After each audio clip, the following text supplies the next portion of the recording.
Good morning, everyone. I am Ankit and you're watching StudyIQ IAS English channel. Today is 22nd of July and we are going to discuss important news and articles that I've picked up from the newspaper. We'll start off by understanding the biggest development that happened last night is the resignation of Vice President.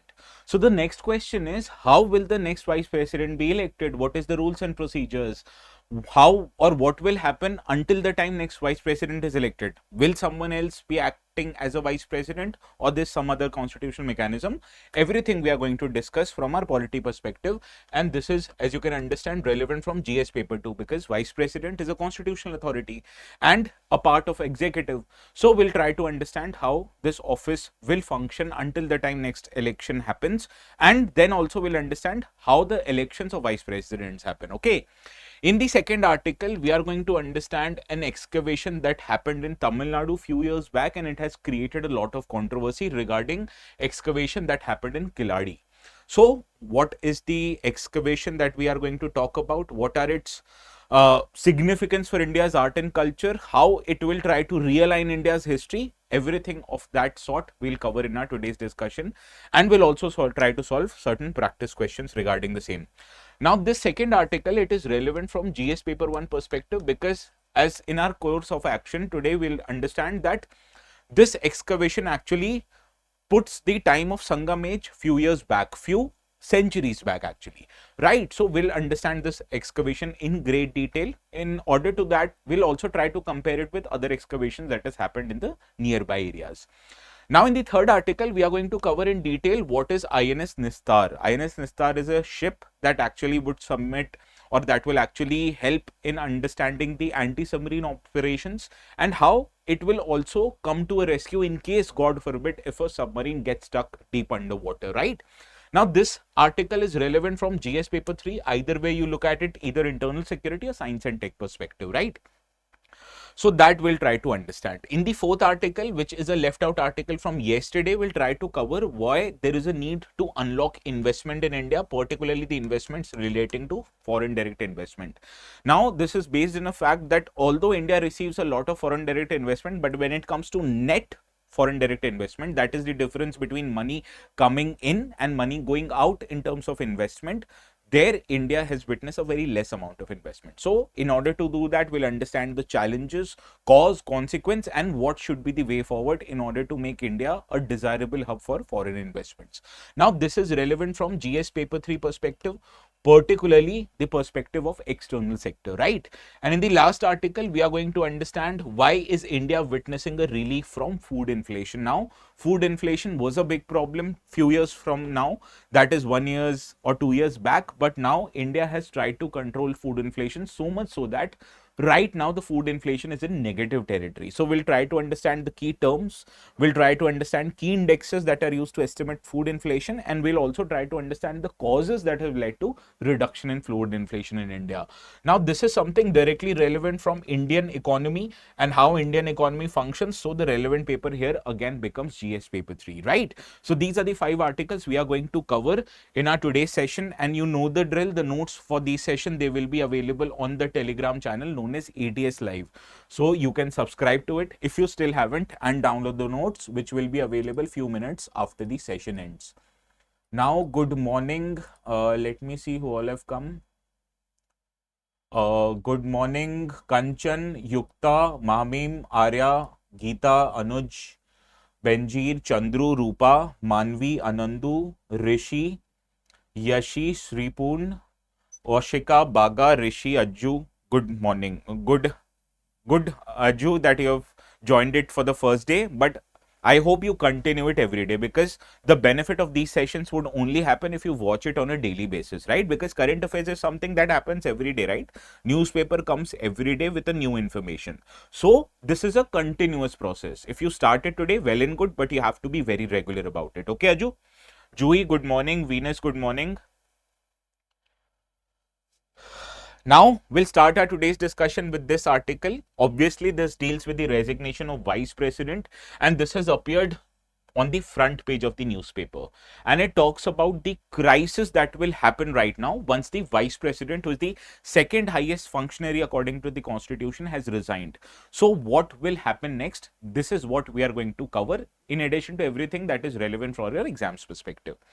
Now, the context of this article, if you read the resignation letter of the Vice President Jagdeep Dhankad, he said that to prioritize his healthcare and to abide by the medical advice that was given to him, he resigned from office of Vice President effective immediately, using the power given to him under Article 67A of the Constitution. Now, this article of the Constitution provides that Vice President of India can resign from office by giving his resignation letter to none other than the President of India. So this resignation letter was submitted to President of India. Now, this resignation of a vice president in between his term, 2 years before its completion, is a rare event in Indian polity, and it makes the office of vice president vacant. Now, this is the third time that has happened in the Indian independent history that a vice president has resigned from office. The earlier two instances happened when Mr. V.V. Giri and R. Venkataraman, they resigned from office of vice president, but it was to contest the elections for president. So that is why this creates a rare opportunity in the Indian polity. Now, in order to do that, we'll first understand what will happen until the next vice president gets elected. So, how will the roles and responsibilities of the offices of vice president be discharged in the meantime? Now, you have to understand the Constitution of India does not provide for any acting vice president. But you also need to understand, as in official responsibilities of vice president, it also includes that whosoever is vice president, they discharge the office of the chairperson of Rajya Sabha. So in the meantime, the deputy chairperson of Rajya Sabha, Mr. Harivansh Narayan Singh, he will discharge the duties of vice president, and he will be presiding the Rajya Sabha until the next vice president is elected, right? Now, the next question that you might be thinking, when the election to the next vice president will happen. Now, the Constitution of India does not provide a strict or a fixed deadline, unlike what is there with the president. Suppose if the president resigns from office, then the Constitution says that this vacancy in the office of president needs to be fulfilled or filled within 6 months. But the same is not true with the case of vice president, because Constitution does not provide for a fixed timeline. So, the only requirement is that the election to the next vice president should be held as soon as possible, or ASAP, after the post falls vacant. So the election will happen as soon as possible, but there is no fixed timeline regarding to it. Now the next question is, when will the election happen? Now this election will be conducted by none other than Election Commission of India, who is responsible for conducting the elections for these elections for president, vice president, Lok Sabha, state legislative assemblies, etc. So it is the role and responsibility of Election Commission of India, which is a constitutional body, to hold this election, and this regulation of election is done through an act passed by Indian Parliament, President and Vice Presidential Elections Act 1952. And there is a convention, there is a practice, it is not mandated by the Constitution. It says that either the Secretary General of Lok Sabha or Rajya Sabha, he or she might be acting as the presiding or the returning officer whenever the next election to vice president will happen. So this happens based on a rotation basis. So if in the earlier instance it was Lok Sabha Secretary General who acted as a returning officer last time, so this time the Rajya Sabha Secretary General will act as a returning officer of the election of vice president. Now, as you can understand, Mr. Jagdeep Dhankad was elected as a vice president in which year? In 2022. And under normal circumstances, he would have continued to serve as vice president until 2027. But today is 2025. So this means he resigned from office before 2 years before his schedule or his tenure was scheduled to be completed. So the next question is, when the next vice president is elected, will he serve for a remainder of 2 years or will he serve for the next 5 years? The answer is, the next vice president will serve a full 5-year tenure from the date he or she assumes into the office, not for the only remaining term of the Dhankad's tenure. Understood? Any doubt up till now? Bandana, Venkat, Jonah, Reshma, good morning, all of you.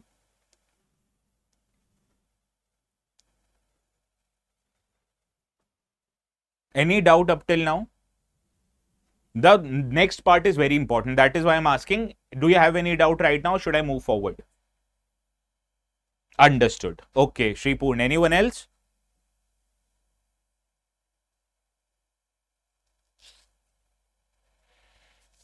Now, the next question is, how is vice president elected? What is the rule and procedure for electing the vice president? First, let us understand who votes in the election of vice president. Now, in the election of vice president, he or she is elected by an electoral college, and this consists of all the member of parliament, be it a Lok Sabha MP or a Raj Sabha MP, even the including or even the nominated members, all of the member of parliament, they vote in the election of vice president. And this is very different from the election of president, because in the president election, even the state legislatures participate, and in the presidential election, the nominated members are not expected to vote. But in vice president's election, all the members of parliament vote, including nominate members, but the state legislative members, they do not vote in the election of vice president. Now, the voting for the next vice president will happen in Parliament House, and it will be done through a secret ballot. Now, the election process in this, it does not include first past the post system. You understand what is the first past of post system, which is used to elect MPs, etc., MPs to Lok Sabha or members of state legislative assemblies.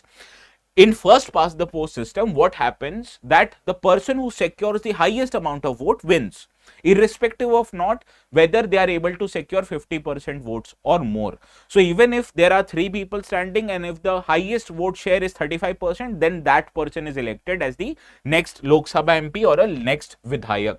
And this is as per the first past the post system. But in vice presidential election, this election happens through proportional representation system, and a particular type of proportional representation system known as single transferable vote. So every MP who are going to vote in the election of vice president, they will enumerate their preferences in a form of ranking list, and all the votes have equal value. So how is the winner elected? Let me tell you that. Now, suppose every MP, they designate their preferences in their voting ballot, and the candidate, in order to become victorious as a vice president, he or she should secure minimum amount of votes, and this is known as quota. To determine what the quota or what the required amount of vote that the aspirant needs to secure, it is calculated based on total number of valid votes divided by 2, and you add 1 to this figure. So this is the quota any aspirant or any candidate must achieve before they are elected as vice president. So suppose if there are more than 2 candidates for the election of vice president, so all the MPs will enumerate their preferences, and the top first criteria will be calculated using who is the person securing highest amount of the vote. And if no candidate is able to secure this quota amount of votes, then the person who has secured the least amount of first preferences vote gets eliminated, and his second preferences, they are added to the existing candidates votes. And this process continues until or unless one of the candidates gets more than the quota amount of votes.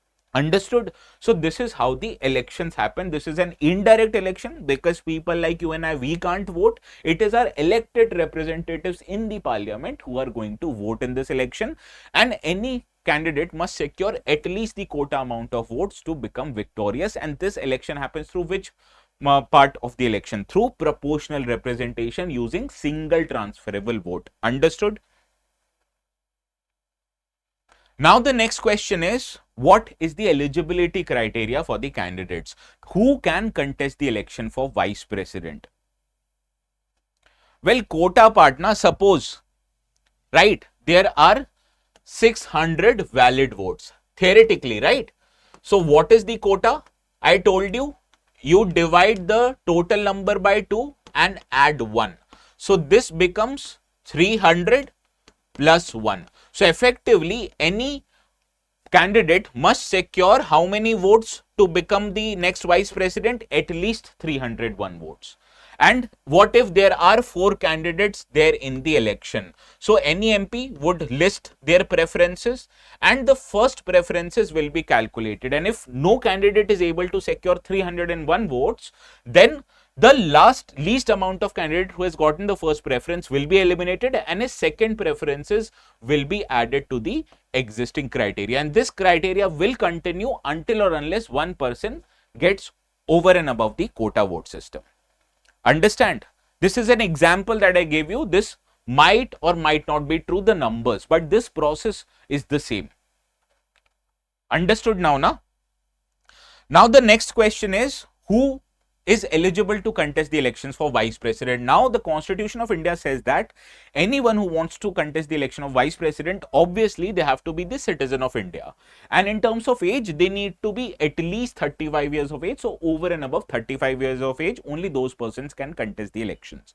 Similarly, they also needs to be qualified to be elected into Raj Sabha, and they also needs to be registered as an elector in one of the parliamentary constituencies in India. Similarly, they should not hold any office of profit under the central or state government, or except obviously the offices like president, governor and minister. Now, if these persons are contesting the election, there is a convention. There is no law or Constitution says about it. There is a convention that these people, whenever they are contesting an election for president or vice president, they usually resign from office so that this election at least becomes fair.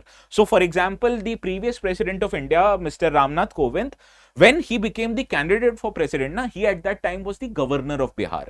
So what he did, he resigned from office of governor and then contested in the election. Similarly, the previous 2 vice presidents that I told you who resigned from office, they were going to contest the election for president. So they resigned from office as the vice president, right? But this is not a mandate. They can even continue to remain in these offices and contest election because these do not constitute as an office of profit. Understood? No, president can't give vote. Is the president of India a member of Lok Sabha or Raj Sabha? Are they a member of Lok Sabha, Raj Sabha? No. Only the MPs. The MPs who are there in Lok Sabha and Raj Sabha, both of them can give. And also it includes the nominated members, which is not true in the case of president. Now let's see how many of you are able to solve this PYQ of 2013.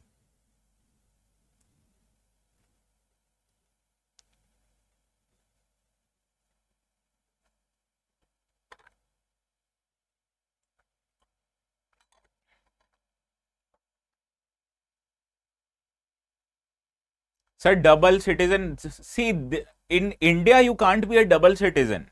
So suppose if you get your US citizenship now, that means you give away your Indian citizenship. In India, there is no concept of double citizens. You can either be an Indian citizen or you can be a citizen of another country. You can't be both at the same time. India does not allow dual citizenship and it shouldn't allow dual citizenship.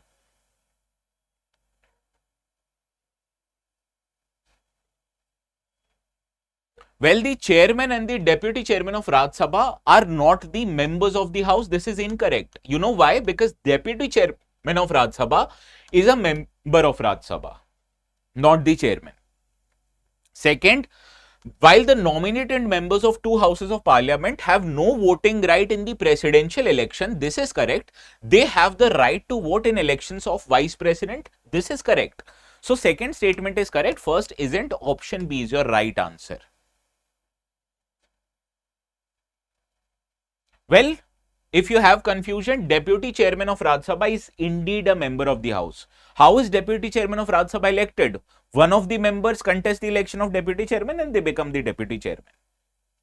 Speaker is a member of the Lok Sabha, but chairperson of Raj Sabha is vice president. He or she is not a member of Raj Sabha. Please remember it. Next question. This I have curated myself.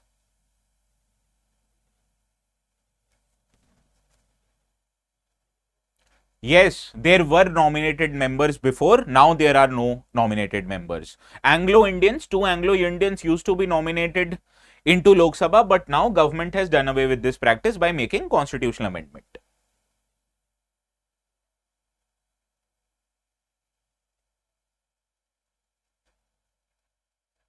Jai Mata Di AC. Well, AC, this is the time of Savan. So you should be Harar Mahadev, not Jai Mata Di. Joking. India, Hinduism actually allows for polytheism. So you can worship many gods at the same time.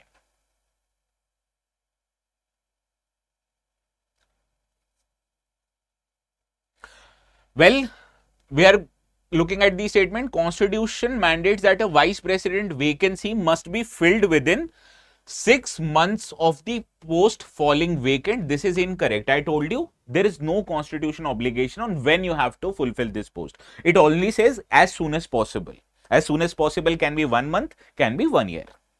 Vice President is elected by an electoral college consisting solely of elected members of both houses of the parliament. This again becomes incorrect. I told you it consists of elected plus nominated members as well. Had this been a statement saying the President of India elected by an electoral college consisting solely of elected members of both houses of the parliament, will it be correct? Please let me know. In the meanwhile, let us deal with the third statement. The value of each MP vote in the vice president election is determined based on the population of their state. Incorrect. I told you all of the MPs vote have equal value. Why wouldn't it be right? AC? It won't be right. President of India is elected by all the elected members of houses of parliament plus state legislative assemblies.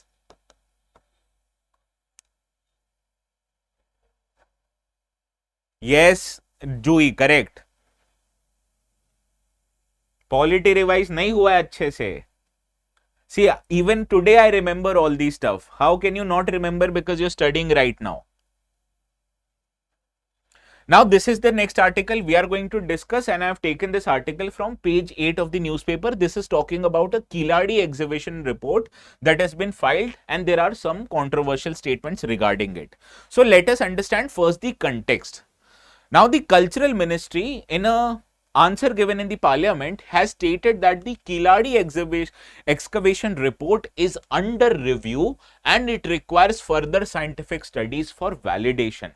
This was a statement given by India's Cultural Minister Gajendra Singh Shekhawat. He said that the time bracket that is provided under the review, that is from 8th to 5th century BCE, given for the period 1 in the report, is not justified at all, because according to the Cultural Ministry, the earliest possible time that we know about this particular area, it originated somewhere around 300 BC, not 800 BC, right? So this is what they are talking about, but let us understand what is this big issue and how this is significant for India's culture, right?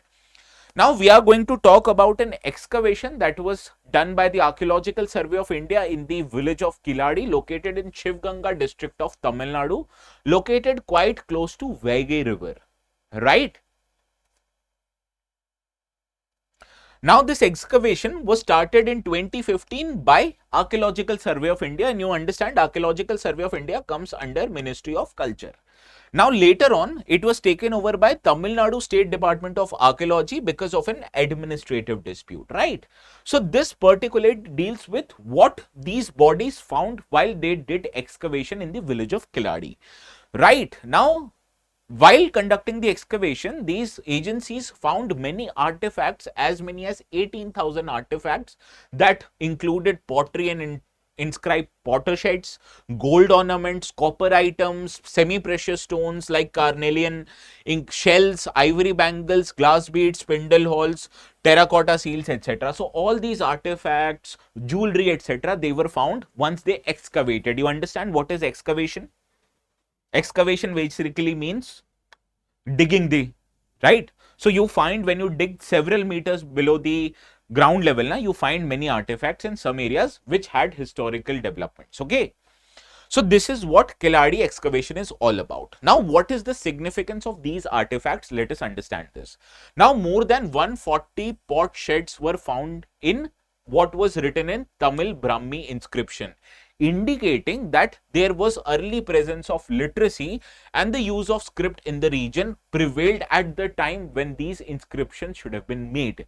Similarly, they also discovered that this region had many form of urban characteristics. For example, they had organized urban settlements with industrial activities. And how do you identify there were industrial activities going on? Because who would manufacture pottery, who would do weave and dyeing, who would make beads, right? So identifying these commodities, you understand these might have been produced in some kind of industrial activities. And they also found that it had organized urban settlements. Urban settlements means planned roads, planned houses, etc. So these were found whence the Keeladi was excavated, right? Similarly, many trade and lifestyle goods have also been found. Presence of luxury items like beads, it suggests that this area included trade network, because the beads that were used here, that did not belong to the region. So automatically you would have understood that this might have been brought somewhere from somewhere else, and this highlights that trade used to happen between this region and different parts of our country. Similarly, discovery of dice and hopscotch pieces reflect that recreational activities used to happen. You know where dice is used? In playing Ludo, in playing different kind of a board games, right? So these are examples of what people used to get involved in recreational activities, right? So this is what we infer from the artifacts that we have discovered in the Keeladi excavation. Now the significance of the Keeladi excavation is quite high. First of all, the artifacts that were found, it was found that this belonged to the time period of 800 BC, which pushes the date back of Sangam age to around 800 BC. It is expected that Sangam age originally used to exist from 200 BCE to 200 after the Christ birth, right? So these were the original time frame. But now when you have found artifacts which belong to 6 years before, so this has actually pushed back that this civilization was actually older than it was expected. Similarly, certain symbols were found at Keeladi which resembles those belonging to Indus Valley civilization. But there is another question, that there is a chronological gap between 1000 years since the time IVC expired or it became extinct, and since the time this area becomes to function, right? And it suggested that indigenous origin of urbanism in Tamil Nadu used to happen, not necessarily influenced by the onset of Indo-Aryan culture. So earlier there were no proof that there were indigenous origin of urbanization in Tamil Nadu, but once you have found something which predates the Indo-Aryan invasion, it actually says that the urbanization in Tamil Nadu was actually original, right? So this is the significance of Keeladi excavation. Now, what you need to understand, the controversies and debates surrounding it. First of all, controversy relates to the dating dispute. You understood in the context, right? The Union Culture Ministry is saying that how can you find an artifact which belongs to 800 BC when we have established that the Sangam age started from 200 BC, right? So ASI's initial reluctance to date the site older than 3rd century BC, it caused a tension between union and state government. Now the state government archaeology department, it confirmed using carbon dating from a US lab that these artifacts belongs to as old as 800 BC, which supports claim made by Tamil Nadu State Archaeological Department. And this has arisen, or this has given a rise to debate whether Keeladi predates or parallels the second urbanization of India. Now, what happened in second urbanization of India, which started in 600 BC? Can anyone let me know? Here, the urbanization started in north. So, many people were of the opinion that urbanization, the second urbanization, first was IVC, second urbanization is India, started from north and eventually reached Tamil Nadu. But when we have identified that artifacts as old as 800 BC existed, it means that urbanization in Tamil Nadu is older than the urbanization in northern parts of the country, right? So this is the dating dispute that has happened. Another is the political sensitivity. Now you need to understand the central government controls ASI. So ASI downplayed Keeladi's antiquity, undermining what was interpreted by Tamil people that it undermined their identity. Similarly, Tamil nationalist and Dravidal political parties, they have voiced the claims that Keeladi actually proves or vindicates that there exists an independent urbanization in southern part, which strengthens the cultural antiquity of the Dravidians, right?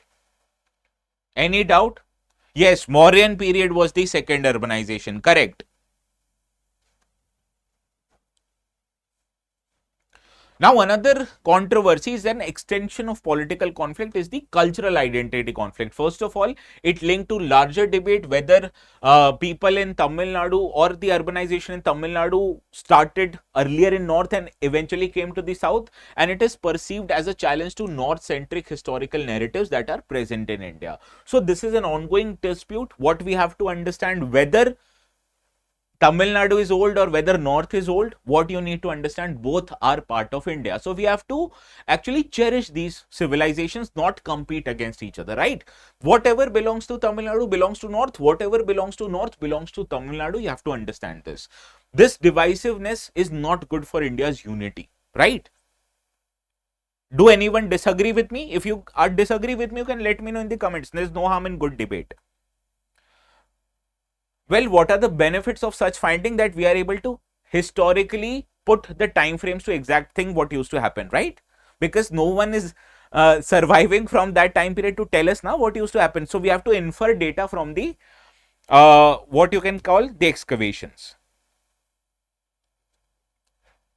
Now, you also need to remember related sites for comparison. There is another place in Tamil Nadu, very near to Thoothukudi in Tamil Nadu, known as Adichanallur. And here prehistoric burial sites was identified, which included human burial as well as burial of urns, right? Similarly, there is a Kodumal area in industrial site which has evidences of bead making and iron smelting, and it is located in the district of, I'm forgetting the name. Anyone from Tamil Nadu, please let me know.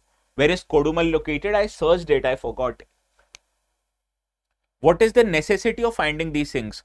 When you're able to identify the origins of history, you are able to identify the history, right? This is the necessity of these things. Erode, yes, correct. Erode. Kodumal is in erode.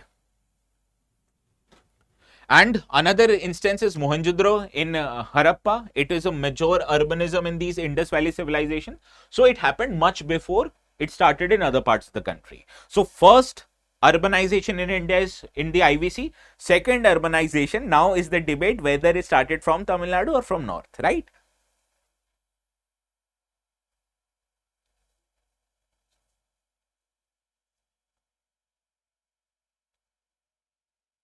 I still fail to understand why people bicker over who started first. Obviously, it is India. Whether Tamil Nadu, whether Uttar Pradesh, whether Haryana, whether Karnataka, what does it matter? Well, these are the kind of politics that takes our country back. You don't have to discriminate based on region, religion, caste, etc. How does it matter in real life?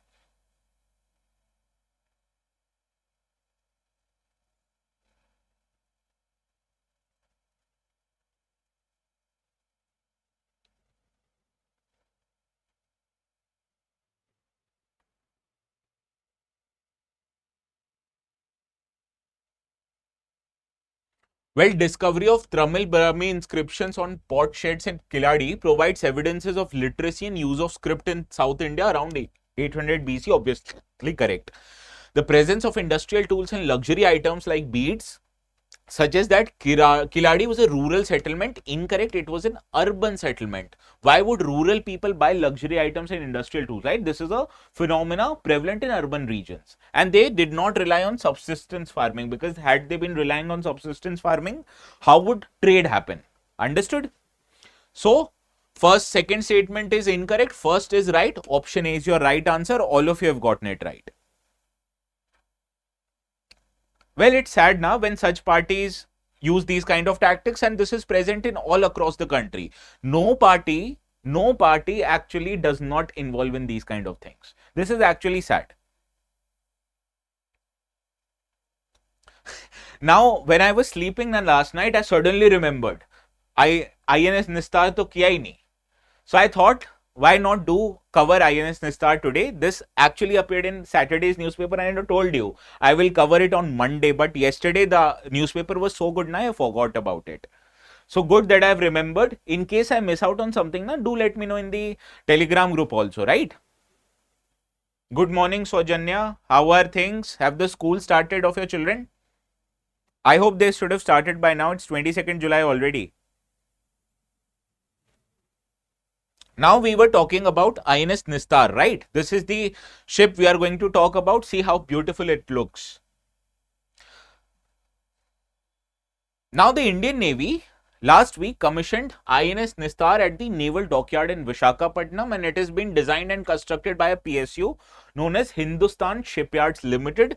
Nistar is actually one of two diving support vessels that have been ordered by Navy back in 2018, and its sister ship INS Nippon, which was launched in 2022, is expected to be commissioned in the near future in the Indian Navy. You understand what the word launch is here? Can anyone let me know?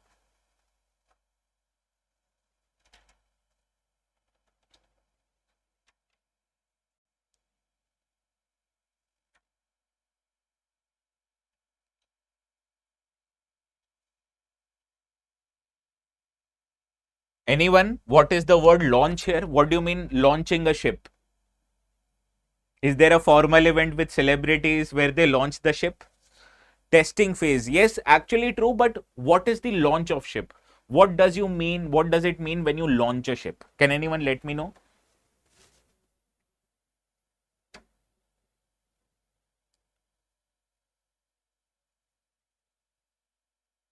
No. Yes, ACS answered it right. So, when you're constructing the ship now, you first of all create the outer body of the ship. And before putting all the gadgets, all the equipments in the ship now, that outer body, you launch it in water. And this earlier construction obviously happens in a dockyard where there is no water. So before attaching different equipments into the sea, we launch the outer body into the water. So this is called as launching of the ship. There are very good videos on YouTube. Just write launching of a big ship, and this is a very entertaining thing that you should watch, right? So this is what it means, launching of a ship. So when you launch the ship, it is actually only the outer body, then you add all the equipment that you're meant to have in the ship, right? And then it is commissioned. Commissioned means it officially becomes the part of Indian Navy. So before commissioning, all the work is done by Hindustan Shipyard. After commissioning, it becomes the property of Indian Navy, right? Now let us deal with INS Nistar. It is the first indigenously designed ship, and it is meant to dive support vessel. Now the name Nistar itself, it is derived from Sanskrit meaning liberation, rescue, salvation. This is what this ship intends to do. This was constructed following the classification of the Indian Register of Shipping Standards, and it is a ship which is a highly specialized and capable of conducting deep sea diving and rescue operations, which is a rare capability possessed only by 12 navies globally. Now you know what happens? Many navies operate large amount of submarines, and submarines, they usually travel few hundred meters below the sea level. So submarines, they usually travel somewhere around the depths of 250 meters. But what if these submarines are subjected to an accident and if they are stuck inside the water? So you need to have the capability now to take the submarine as well as the people inside the submarine out. So here the diving support vessels play a very important role, right? Now what happens is that these Nistar, first let us deal with the qualities of Nistar. It is measuring 118 meters in length and it weighs more than 10,000 tons. It is equipped with advanced diving system which allows deep sea saturation diving up till 300 meters of depth, and it can also conduct a side diving stage to facilitate diving operations up to 75 meters. Now what happens is that this ship carries a submarine vessel known as Deep Submergence Rescue Vessel, which India had procured from which country? UK, right?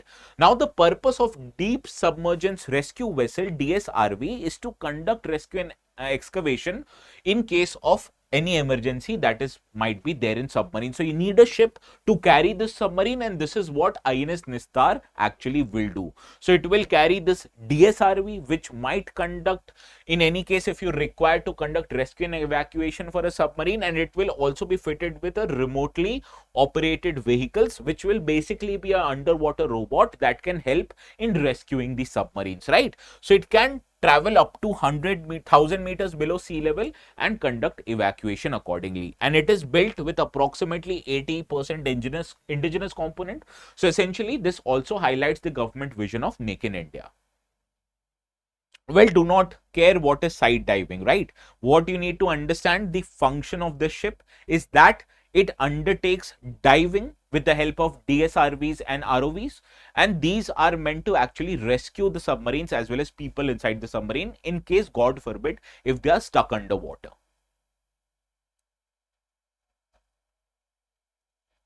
Now, the significance of using such kind of a ship, first of all, you have to understand India earlier had an Soviet era INS Nistar. Now, this ship is a major upgrade. It enhances India's submarine safety net amid expansion of its submarine fleet. Now, India will have two DSRVs which it procured from UK, and to carry these DSRVs, you are having two dedicated motherships, Nistar and Nipun, which will be commissioned in near future, right? And these will operate on both east and western coast simultaneously. Therefore, you might respond to such emergencies at a very quickly.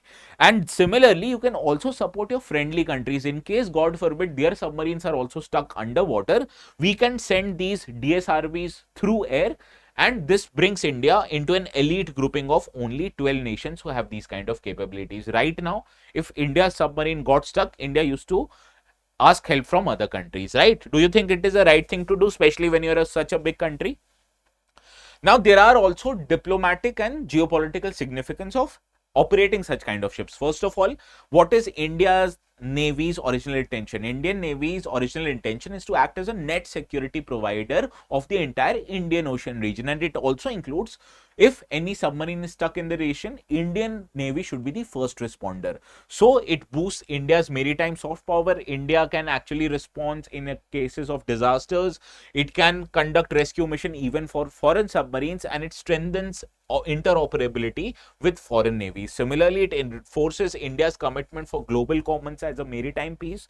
We won't discriminate whether it belongs to X country or Y country. If they need our help, we'll be the first one to help them. And it also sends a signal of strategic maritime autonomy aligned with the philosophy of Atmanirbhar Bharat and providing regional security to the smaller countries in our neighboring right. Well, we have our own submarines, but those submarines can't rescue another submarine. You need a specialized vehicle, right? Suppose if your car is stuck somewhere, how do you rescue your car if that engine is not working? You call the tow service, right? Tow service comes with a crane and lifts up your car. So that is a specialized service. To rescue submarines, you need a DSRV vessel that has the capability to do under deep diving and rescue the people accordingly, right? Now, this question quickly.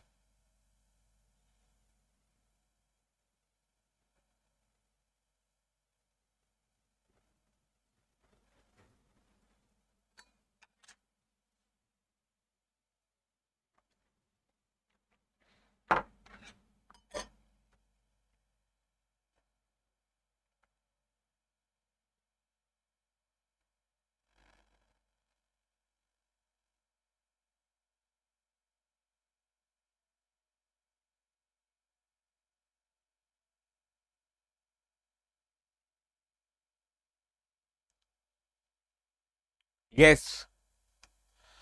Now, you know, India also has a missile tracking and an electronic intelligence ship. India only has one ship for that purpose.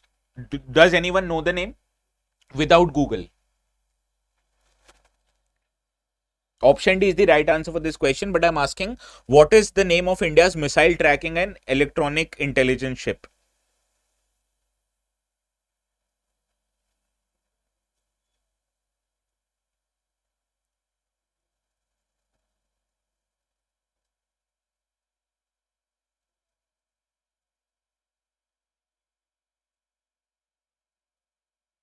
Yes, Dhruv, correct. INS Dhruv. If you haven't seen it, just after the session, Google it. Arush Kakkar क्या मालूम? अगर Arush Kakkar exam में पूछ लिया तो क्या बोलोगे? क्या मालूम?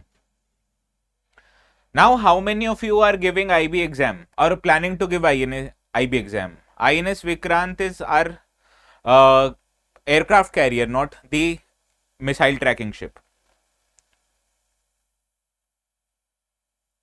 Anuj, how are things in Ranchi? How's the weather these days?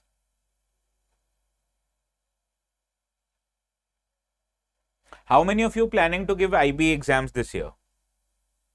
Because there are 3,717 vacancies, and this is a very good job. Please ensure that this is a very good job. You will be an officer in the Intelligence Bureau, one of the most powerful organizations in India.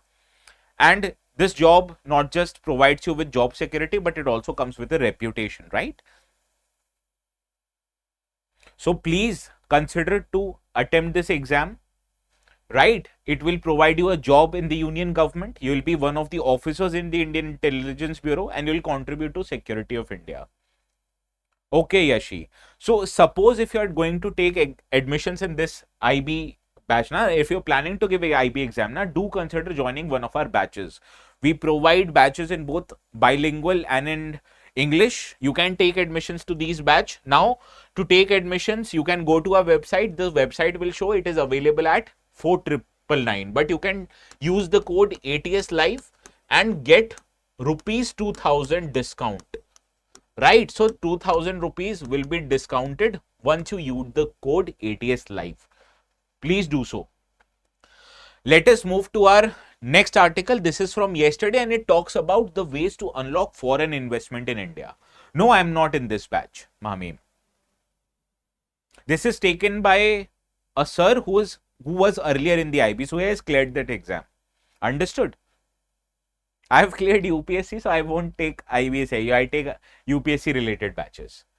UPSC, IBSIO, the teaching is majorly done by a person who was ex-IB officer, and he has cleared this exam in 2018.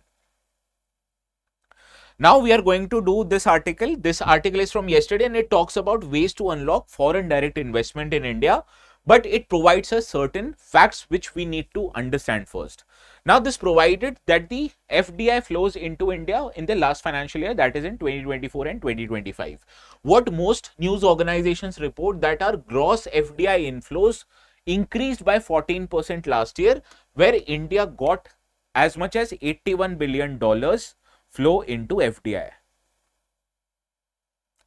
I take economy, Kanchan, in English. Right, so this is the gross FDI flow into India. But what is the net FDI flow? Net FDI is the flow of FDI inside India or coming into India minus flow of FDI going out of India, right? So this is net FDI. And if you read the net FDI figure last year, it fall down below as much as 96%.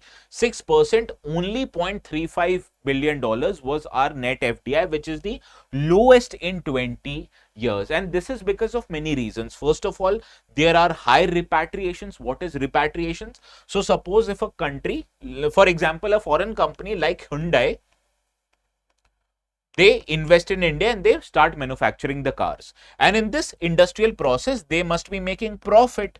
But if they send this profit back to their home country, that is South Korea, that is actually a negative FDI into India. That this includes flow of money going out of India. So this is how high repatriation, that is high sending away your profit to your home country, might lead to low net FDI. Similarly, there might be rising outward FDI. How about Indian companies like Tata Group, like Mahindra, if they are investing in foreign countries? This includes outflow of the foreign direct investment into India. Similarly, there is a possibility that the companies who are making profit into India, they might be sending it back to their home country and not reinvesting those profit in increasing their capital expenditure in India, right? So when this does not happen, all of this adds to the very low levels of FDI into India. Understood this fact? What are repatriation? What are rising outward FDI? Any doubt? Or should I move forward?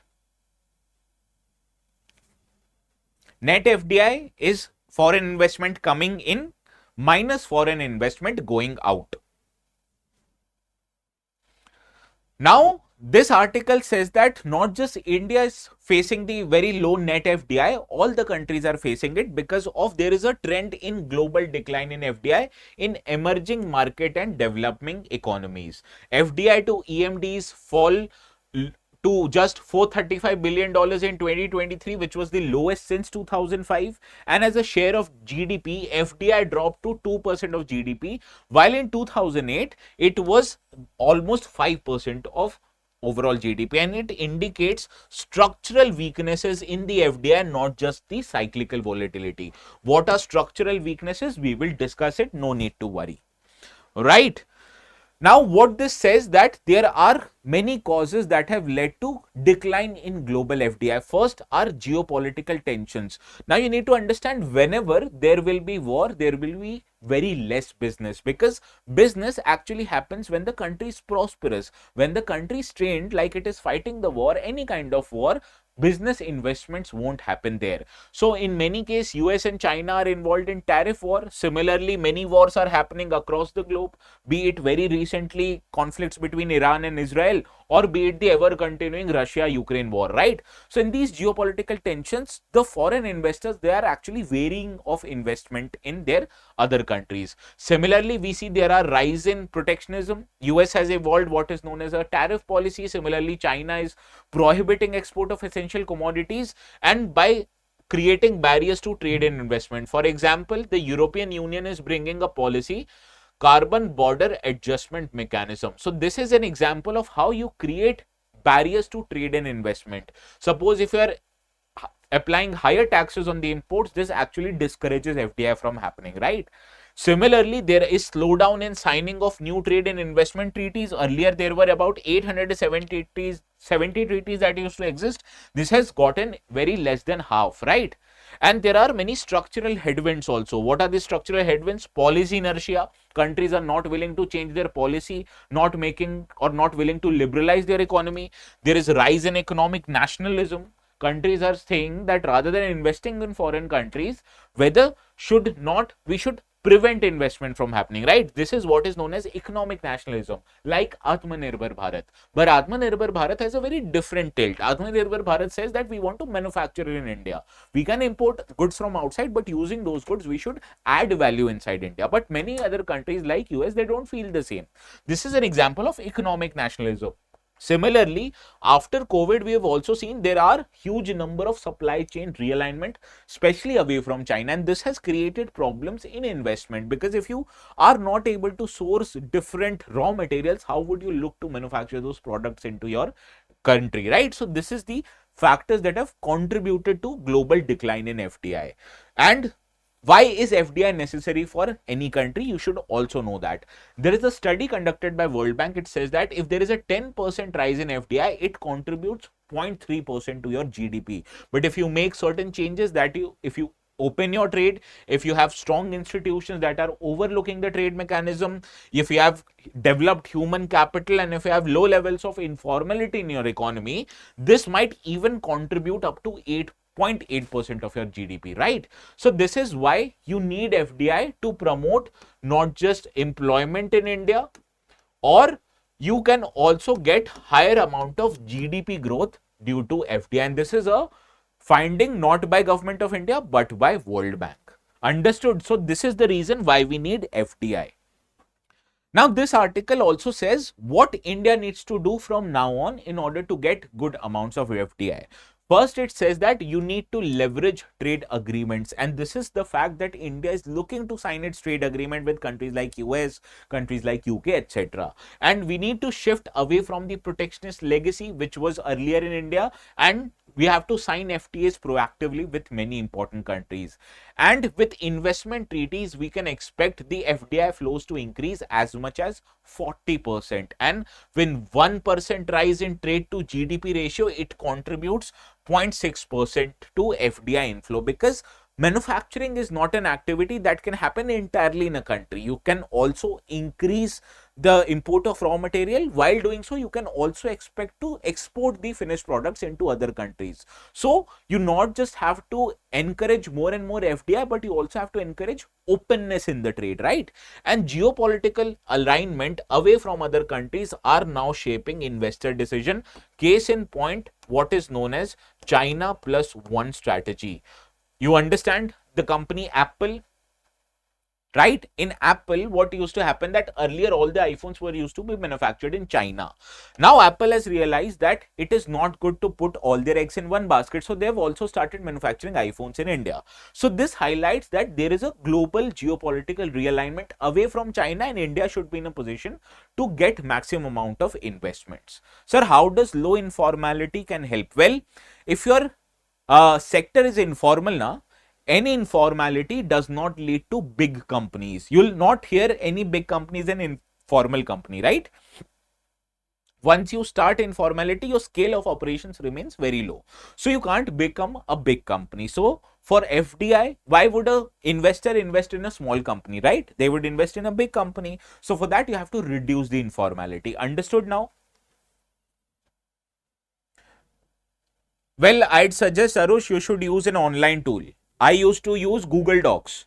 You can also use Evernote, OneNote, whatever suits you the best.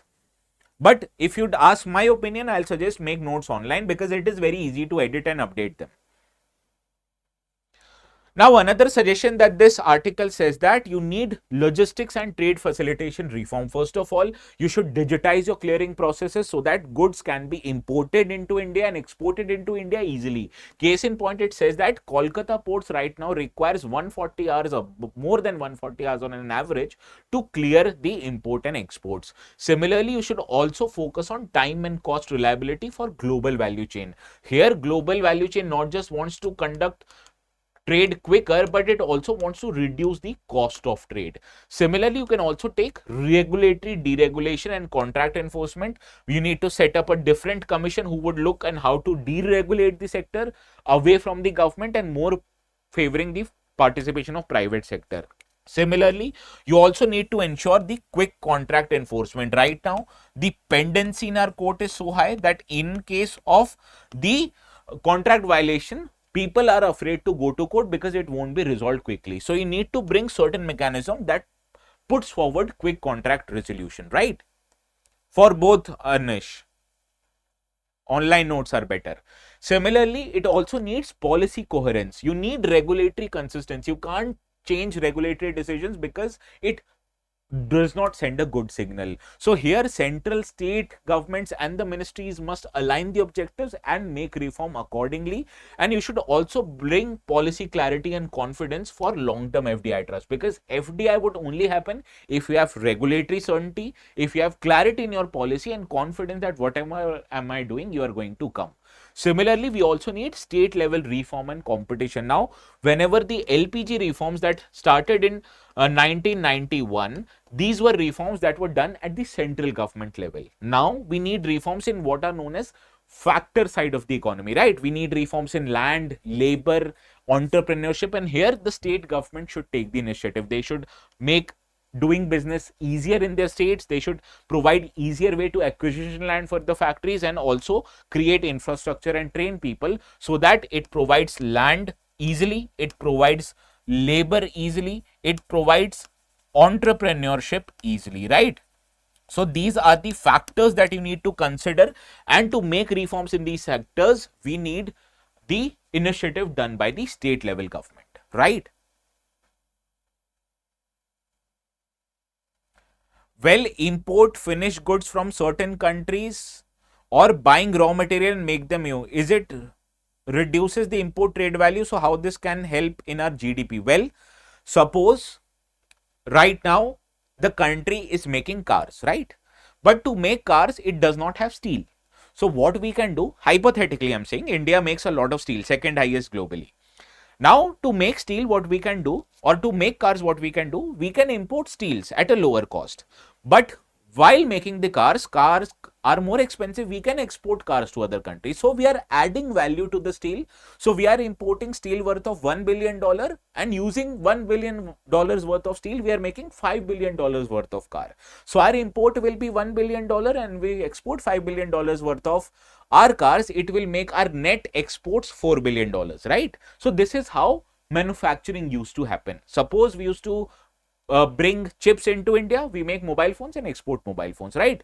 So what the factor is that we need to add value to whatever we are manufacturing in India. Understood now, Venkat? Now, challenges ahead and conclusion. First of all, globally, the environment is quite volatile and this has reduced the investors' appetite to invest. Similarly, India is also witnessing competition when it comes to FDI from ASEAN, Africa, Eastern Europe, etc., right?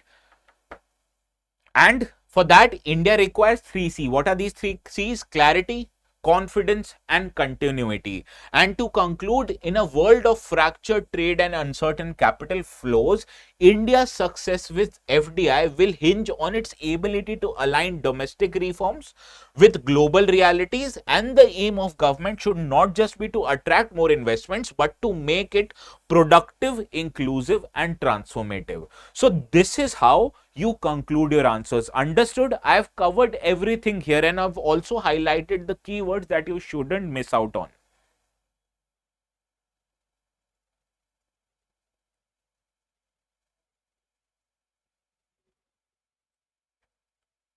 Give me a minute. Give me a minute. Call me after 5 minutes, please.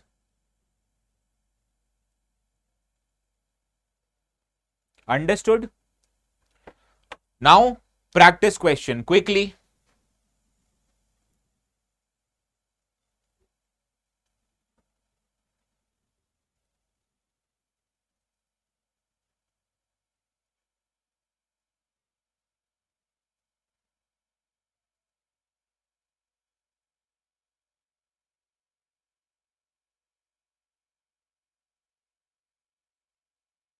Answer it.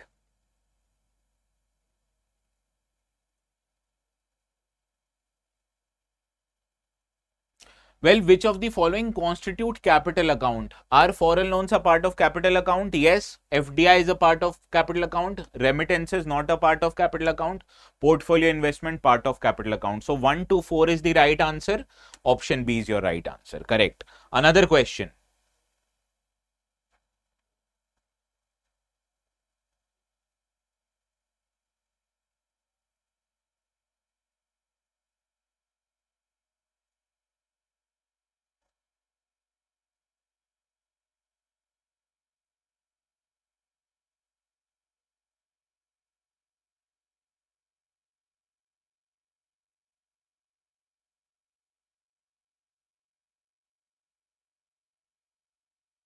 Batao.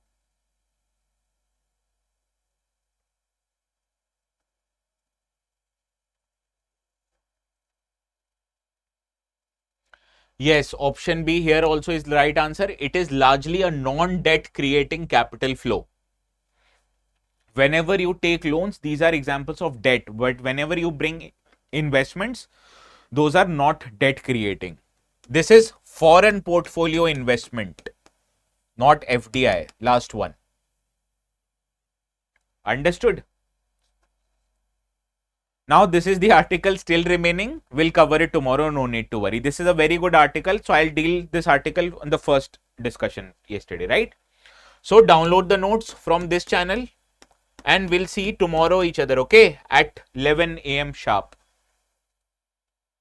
Bye bye. Have a good day.